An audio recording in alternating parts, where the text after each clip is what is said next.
Hello, Bl'Artagnan here with Dare to Defy 7, the Kuja intersecting wills fight. We're at the end of the marathon. Before we get too deep into it, be sure to hit the like button on that video, hit the subscribe button if you haven't already, and ring the notification bell. Got a team here featuring Machina, Paladin Cecil, and 8. So, this is gonna be a little bit overkill, but I think it's kind of hard not to on this fight. Being honest, we're kind of ending Dare to Defy 2 with a bit of a whimper. I know we're used to intersecting wills fights being kind of softball, but this is this feels almost like a Lufania without an orb, or like a chaos fight or something. Just the mechanics, if you want to call it that. These guys basically don't do anything. Their force gauge doesn't do anything goofy. The only thing they get is at max force, it's 10 turns of you can't kill me and high defense, but like it's canceled with a holy FR attack. They resist all elements, or not elements. They resist all weapon types, so you need to imperil them, and they also counterattack all elemental attacks that aren't holy or dark, with a brave attack that also inflicts a blind, which is preventable. So there's a lot of fun you could have this stage if you're just kind of looking for a playground to play around with your toys, which is kind of nice, I guess. We need those from time to time, I think. They can't all be just like, you know, crazy strict, like, oh, you can't use your favorites because you gotta use the units designed for the fight or something. Sometimes a little breather is nice, but I was kind of hoping the Dare to Defy 7 would be a little bit more climactic. It's okay though, these Krakens are ugly, so that's something, I guess. I guess it makes up for the fact that they have to sell Kuja. Poor guy. At least Strago has the benefit of like a decent numbers on his FR. I guess Kuja's... Anyway, they're just like a worse Strago. Anyway, what do we got going on here team-wise? It's an off-turn damage team, nothing fancy here.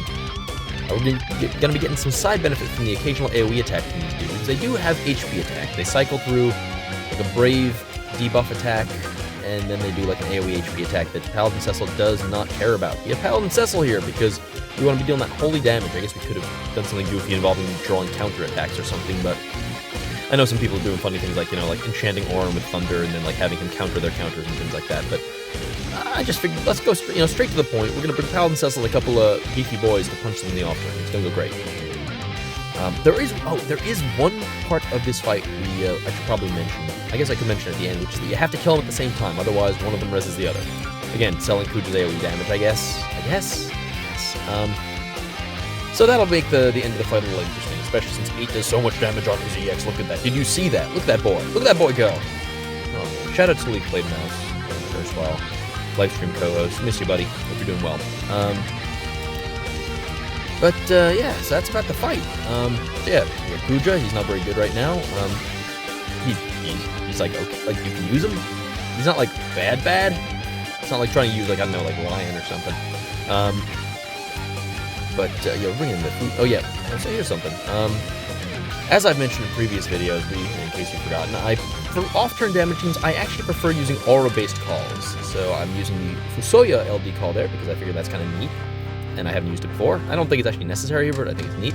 And the Freya call for the beefy auras that it brings. It brings good attack, HP damage, brave damage, and brave gain up. I think some overflow too, possibly, who knows. Also, Freya has a cool hat, which is nice, because Kuja has a cool hat if you buy his costume, which is a selling point for the costume, I guess. I don't know.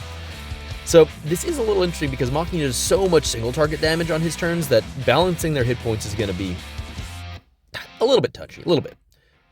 Paladin Cecil and 8 have good AoE damage. Although actually Paladin Cecil has a funny little synergy I've been dying to show you guys. Just a funny little trick that I don't think many people have noticed about him. Because honestly, it probably doesn't come up often. I think I'm the only guy who runs Paladin Cecil on a regular basis. If you're out there, by all means, reply in the comment. I know one of you does. One of you, I forget who it is, but I know one of you in the comments is a fellow Cecil enjoyer, and I forget who you are, so apologies. You're going to comment, and I'm going to be like, oh yeah, you're the one. So if you're out there, you know, give me a shout out. So, 8, of course, with the good turn rate and stuff. He's going to be spamming that LD. Good 5 HP attacks, full AoE. You love to see it. Similar to Paladin Cecil on his LD. I think his EX is functionally the same thing. But that's all fine and good. The only other mechanic these guys do, I should say, they do that unbind thingy that they do, and all it does is I think it makes them faster, makes you slower too, maybe it nerfs your attack, I don't know. It doesn't matter.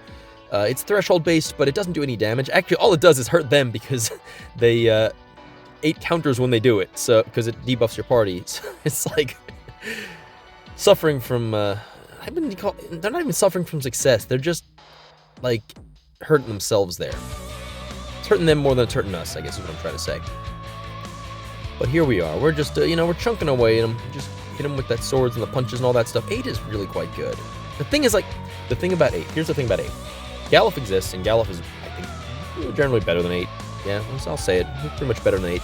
But the thing 8 has that I really like is he's kind of unique in that he's a counter tank who uses a fist weapon, and fist is really good.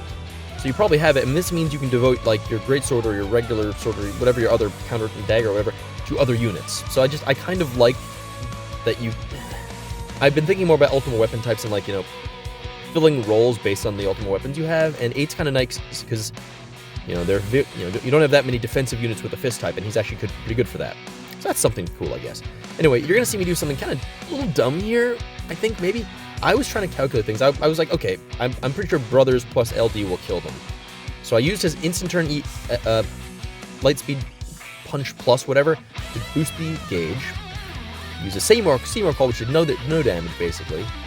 And Brothers Call is not quite going to do it. I forgot to tell you the Paladin Cecil tech. The Paladin Cecil tech I was going to mention is that his special Brave attack, Light Slash, A, it has an HP dump attached to it, so it's, you can use it in force time, it's not a complete waste, and B, it has high turn rate, so it actually synergizes fully with Machina's whole business, which is kind of cool. I just think that's kind of neat, Here we go, let's finish them all. Paladin Cecil, boom, I was really nervous that wasn't going to work. Thank you.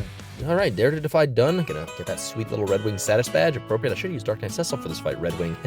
Well, Paladin Cecil's basically the same thing, right? The game thinks it is. Anyway, I hope you enjoyed. Thank you for watching, and I will see you in the next video.